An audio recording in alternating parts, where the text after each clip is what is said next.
구급대원 2명과 아빠가 나를 구급차에 태우고 인천정신병원으로 갔다. 아빠랑 엄마가 정신병원 안땡 선생님과 면담하는 동안 구급대원이 나를 나가지 못하게 감시했다. 엄마는 면담에서 안땡 선생님한테 내가 채식 시작했다고 전달했고, 아빠는 면담에서 안땡 선생님한테 가끔 혼잣말도 하는 것 같아서 조현 증상이나 피해망상 증상인 것 같고 의심된다. 오피스텔에 사는 사람이 본인을 스토킹하고 감시한다고 한다.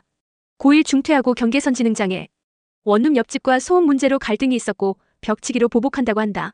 안땡 선생님은 아빠의 말을 듣고 의무기록서에 이렇게 적었다. 조현병 증상을 보인다. 피해망상이 심하다. 공격적 행동도 보인다.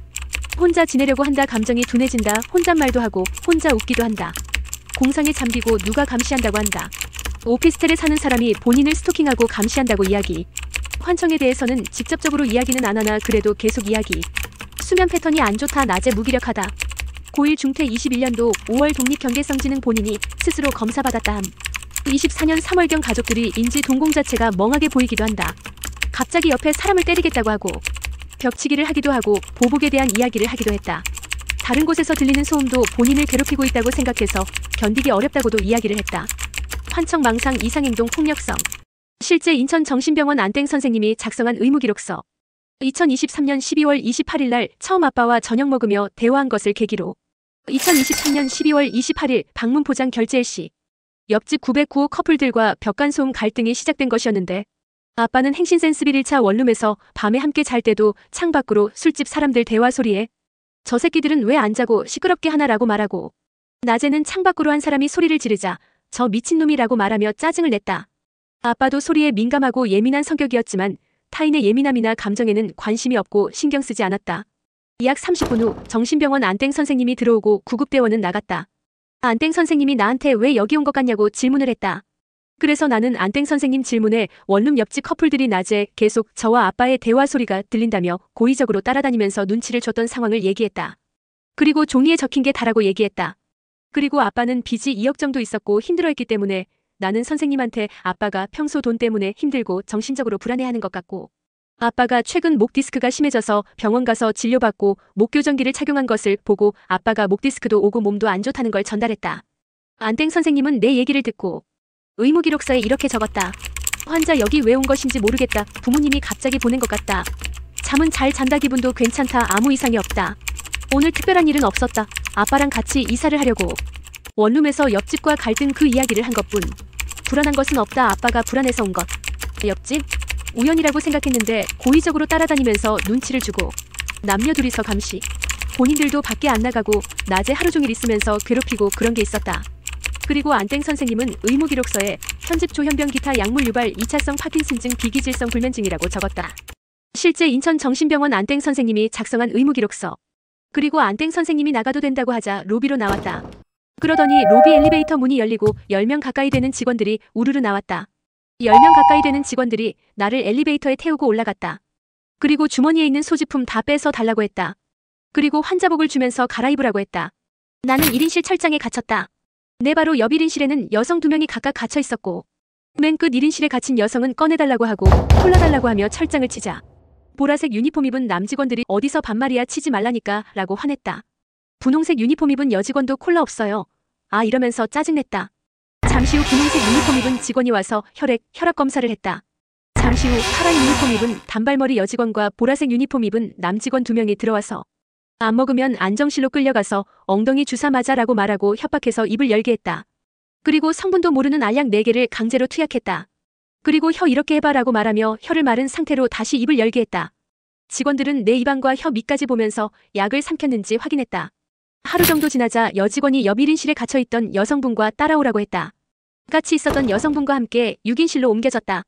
분홍색 유니폼 여직원과 보라색 유니폼 남직원 둘이 약하트를 가지고 매일 3번 병동에 들어왔다. 그리고 정신병 알약들을 입원된 사람들에게 투약했다. 그리고 아해보라고 하며 혀 밑을 보이게 입을 열게 해서 입안을 보고 약을 삼켰는지 확인하고 나갔다. 그리고 직원은 아빠가 넣어준 4개인 물병을 전달하지 않고 매점에서 3,000원 플라스틱 컵을 사라고 말했다. 한 번은 의사 가운 입은 여자가 병원 약 끊으면 금단 증상 나타나서 끊으면 절대 안 된다. 병원 약은 평생 먹는 것이라고 말하며 집단 약물 교육을 했다. 그리고 질문에 대답 자랑 같은 병동 신땡 언니에게 과자도 줬다. 보라색 유니폼 입은 남직원이 입원된 사람들을 엘리베이터 태워서 함께 엑스레이 검사실로 데려갔다. 나는 엑스레이 찍는 도중 약 부작용으로 머리가 핑 돌면서 어지럼증을 느끼고 바닥에 하얀 거품을 토했다. 그래서 나는 다른 날에 다시 엑스레이를 찍었다. 하지만 정신병원 직원들은 그러든 말든 약을 중단하지 않고 계속 나한테 투약을 했다. 내가 입원된 인천정신병원은 휴대폰을 소지하지 못하게 해서 외부와 통신을 차단했다. 정신병원 내 공중전화는 낮에만 티머니 카드로 결제해서 쓸 수 있었다. 그래서 자신을 정신병원에 넣은 사람의 전화번호를 기억하지 못하면 퇴원 요청을 할 수 없고 외부와 통신이 차단되어 쉽게 장기 입원으로 연장되는 구조였다. 매일 낮마다 입원자들이 공중전화 앞에 줄을 서서 퇴원 요청을 하고 있었다. 한 입원자가 큰 목소리로 공중전화로 내가 뭐 잘못했어 나 퇴원시켜줘라고 전화를 했다. 그리고 입원자가 전화를 끊고 돌아가자 파란색 유니폼 입은 단발머리 직원이 공중전화줄 서 있는 나한테 와서 소리 지르지 마라고 말하고 눈치 주고 갔다. 그리고 안땡 선생님은 의무기록서에 이렇게 적었다.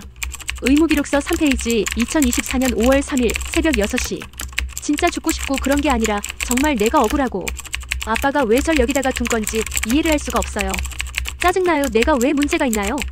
실제 인천정신병원 안땡 선생님이 적은 의무기록서. 간신히 내 차례가 되자 아빠 전화번호를 기억해서 티머니로 결제하고 전화했다. 아빠는 의사가 너 나을 때까지 있어야 된대 라고 말하며 거절했다. 나는 다음 날에도 한 번 더 전화했지만 아빠는 계속 내 말을 무시하고 꺼내주지 않자 안 꺼내주면 나 죽을 거야 라고 말하고 끊었다. 직원이 나를 불러 아빠가 김치볶음을 보냈는데 외부 음식 안 돼 라고 말하고 버렸다. 같은 병실에서 지내는 신땡땡 언니가 나한테 매일 친근하게 접근하고 자기는 자입원했다고 말했다. 신땡땡 언니는 유일하게 직원들이랑 친하게 지냈고 다른 병실에도 놀러 다녔다. 신땡땡 언니가 같은 병실에 입원한 이모와 싸우고 이모가 다른 병실로 옮겨졌다. 남자 직원이 땡땡씨가 그 사람 옆 병실로 보냈다며 멋진데? 라고 말했다며 신땡땡 언니가 신나게 자랑했다. 한 번은 신땡땡 언니가 입은 옷을 보고 색깔 이쁘다고 말하자 언니는 오트밀 색상이라고 말하며 2만원이라고 했다. 나는 아빠한테 공중전화로 신땡땡 언니의 계좌번호를 알려주고 아빠가 입금했다고 하자 언니한테 옷을 받았다. 신땡땡 언니는 나한테 또 다른 옷을 소개하면서 내가 이거 얼마에 팔면 너 살 의향 있어? 라고 물었고 나는 비슷한 옷이 집에 있다고 했다. 아빠가 병원에 말했는지 직원이 나한테 와서 신땡땡 언니한테 옷 사지 말고 시장 가서 사라고 했다. 신땡땡 언니가 매점에서 주황색 고려온단 비타민약을 사서 매일 나눠줬다. 2025년 4월 KBS 뉴스에서 고려온단 비타민약이 요오드가 2배 검출되어 판매 중단하고 식약처에서 회수 조치되었다고 보도했다. 러시아 사람이 우리 병실에 들어왔다. 러시아 사람은 한국인 남편과 아기가 있다고 말하며 제왕절개한 배도 보여줬다. 남편과 시아버지가 자기를 정신병원에 넣었다고 했다. 러시아 사람은 남편과 아기가 보고 싶다고 했다. 처음 1인실에 입원되었던 날 같이 갇혔던 여성분이 복도에 보였는데 여성분이 콜라 달라고 하고 노래 부르자 보라색 유니폼 입은 남직원들이 여성분 양팔과 양쪽 다리를 잡고 안정실로 끌고 갔다. 나보다 어린 20살 안경 쓴 여자애가 같은 병실에 처음 들어왔다. 투약 시간이 돼서 두 직원이 약을 들고 들어와 여자애한테 먹으라고 했다. 여자애는 이 약이 뭐냐고 물어봤고 직원은 내 꿈도 간호사잖아 먹어라고 말했다. 여자애는 약을 거부했지만 직원들이 계속 약을 먹으라고 몰아붙이자 물을 바닥에 쏟고 카트를 밀치고 나갔다. 직원은 저런 라고 말하며 화를 냈다. 직원들은 입원자들을 감시하고 안땡 선생님한테 보고했다. 일부 직원은 내가 편식하는 걸 보고 이상하게 쳐다봤다. 입원 후 안땡 선생님이 면담에서 왜 고기 안 먹어요? 라고 물었다. 그리고 이해 안 된다는 듯 나를 쳐다보며 왜 고기 안 먹어요? 라고 또 물었다. 정신병원에서는 식물성 단백질인 두부나 콩 반찬은 한 번도 나오지 않았다. 안땡 선생님은 내가 입원되기 전 처음 면담에서 했던 말을 의무기록서 5월 2일 페이지에 적지 않고 오늘 면담한 5월 7일 날짜에 함께 기재했다. 그리고 입원 후 안땡 선생님과 면담은 5월 7일 한 번만 했는데 안땡 선생님은 의무기록서 5월 7일과 5월 8일에 5월 2일 첫 면담 내용과 5월 7일의 한 면담 내용을 적어서 이틀 연속으로 면담한 것처럼 기재했다. 새벽 4시 모두 잠자고 혼자 화장실 가는데 직원이 나를 불러 나만 혼자 피 검사를 또 했다.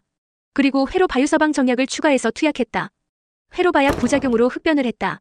정신병원은 제대로 된 이주 진단 절차를 거치지 않고 입원 신청이 들어오는 대로 사람들을 입원시키고 강제 투약을 했다.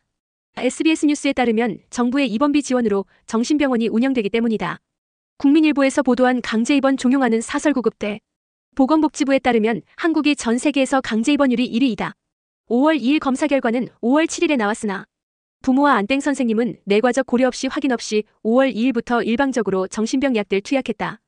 부모와 안땡 선생님이 나한테 5월 2일부터 투약한 정신병 약들은 인대놀정, 쿠에타핀정, 알프람정, 아리피졸정으로 비윤리 동물 실험, 환자 대상 임상 시험에 따른 이상 반응과 위험성 보고된 식약처 약학정보원 데이터 중 일부.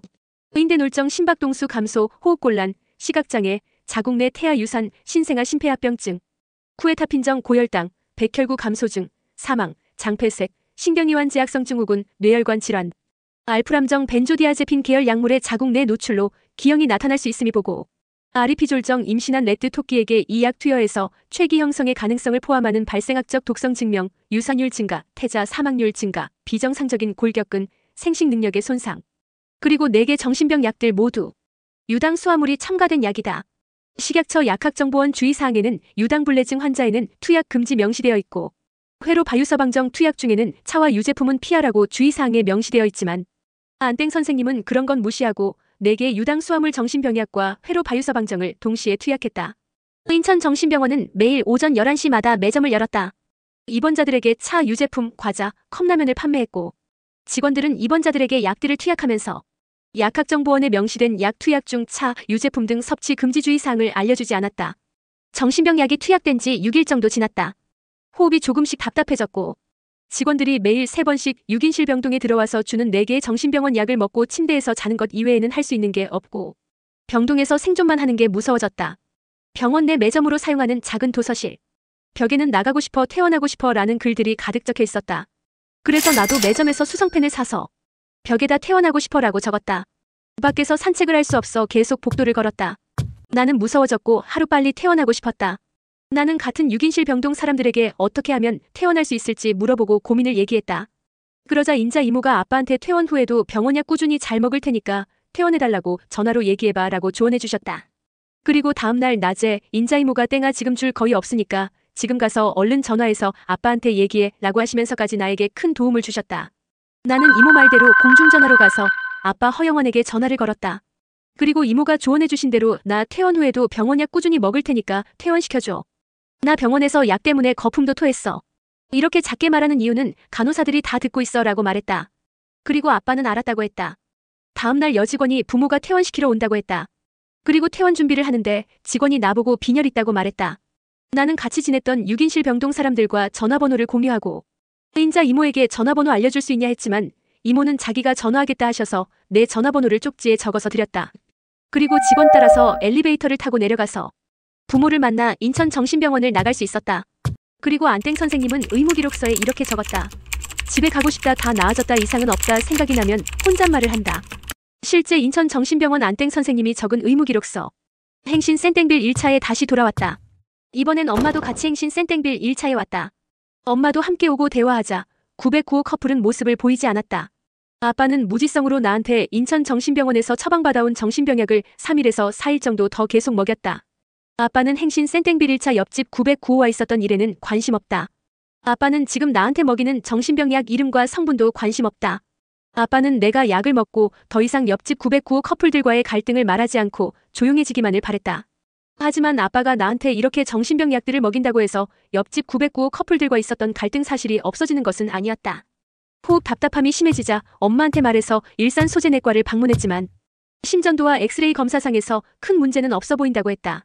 다른 일산소재내과도 찾아갔고 엄마가 내과 원장 선생님께 5월 2일 처음 정신병원에서 검사했던 혈액 수치와 처방했던 약을 보여주자 원장 선생님께서 놀라시면서 빈혈 수치 이 정도는 괜찮아. 2회로 바유서 방정약 함부로 먹이면 안 돼. 계속 먹으면 위 안 좋아지고 암에도 걸리는 건데 이걸 왜 먹이지, 차라리 종합 비타민을 주지라고 말씀하셨다. 그동안 계속된 호흡곤란과 회로바약이 위를 안 좋아지게 하고 암에도 걸릴 수 있다는 내과 선생님 말씀에 영등포 종합검진센터를 찾아 처음으로 위내시경 검사를 받았다. 그리고 받은 검사 결과지 종합 소견에는 위내시경 검사상 만성 표재성 위염이 관찰된다고 적혀 있었는데 여러 가지 원인에 의해 생길 수 있다고 되어 있었다. 영등포 종합검진센터 혈액 검사 결과는 12.1로 빈혈이 아닌 표준이었다. 아빠한테도 호흡곤란 부작용을 말하고 약을 중단했다. 그러자 귀신처럼 인천정신병원 직원이 나한테 자신을 박땡땡 사회복지사라고 말하며 약은 계속 드시고 계시나요? 라고 문자를 보냈다. 나는 약을 먹고 호흡이 답답해져서 중단했다고 보냈다. 그러자 직원은 인천정신병원 외래시간이나 집 근처 병원 정보 알려주겠다. 라고 문자를 보내며 병원 약 구매를 유도했다. 입원 당시에 안정실로 끌고 가 주사 맞는다며 협박하고 강제로 약을 먹이더니 퇴원하니까 인천정신병원 직원이 내 개인정보 전화번호를 알아내서 태도를 바꾸고 친근한 어투로 접근해서 내가 원하지 않는데도 다음 날에도 계속 이번 주는 잘 보냈냐? 퇴원 후 하고 싶은 일 이뤘냐 등의 문자를 끊임없이 보냈다. 실제 인천 정신병원 직원이 보낸 문자. 그래서 나는 직원이 더 이상 나한테 병원약 구매 유도 문자를 보내지 못하도록 번호를 차단했다. 행신 원룸에서 나가고 싶어서 아빠한테 얘기해서 함께 파주 부동산에 갔지만 파주 부동산 사장님이 보증금 1,060이라고 하자 아빠는 한숨 쉬었다. 나는 그 모습을 보고 아빠가 행신센땡빌 같이 저렴하고 벽간소음 취약한 집을 구해서 나를 살게 했던 것이 이해가 되었다. 엄마랑 아빠가 행신센땡빌에서 나간 후 909호가 기다렸다는 듯이 나와서 현관문을 세게 열고 닫았다. 나는 더 이상 행신센땡빌에 살 수 없어 영등포 고시원을 계약했다. 영등포 고시원 이체네요. 나는 짐을 챙기고 행신센땡빌을 나와 영등포 고시원으로 갔다. 행신센땡빌 909호 커플이 여러 번 나를 따라다니면서 눈치를 줬을 때 바로 아빠한테 CCTV를 보여주거나 바로 행신센땡빌을 나와서 다른 숙소로 갔다면 내가 똑똑하게 신속하게 대처를 했다면 정신병원에 강제 입원되고 강제 투약당하는 일까지 가진 않았을 것 같다. 내가 동의하고 내가 스스로 선택해서 먹었다면 이런 이상 반응이 나타나도 괜찮다. 하지만 부모가 내 동의 없이 정신병원 직원들을 통해 내 입을 열게 해서 이 정신병 약들을 투약했다. 그래서 더더욱 이러한 이상 반응을 보고 놀랐다. 투약된 약들이 나중에 나한테 어떤 부작용으로 돌아올지, 암이 되어 돌아올지, 태아에게 기형 유산으로 돌아올지 걱정되었다. 약에 대해 검색하다 탈리도마이드 약 위험성 기형아 사건도 알게 되었다. 하지만 걱정할 이유가 없었다. 애초에 부모가 신청하여 병원 직원들이 내 입을 열게 해서 위에 이상 반응이 보고된 약들을 투약했으므로 애초에 부모의 유전 물려받은 아기도 낳아줄 가치가 없었다는 걸 깨달았다. 하마터면 생각 없이 아기 낳을 뻔했다. 사람은 생각이 없는 만큼 폭력적이다.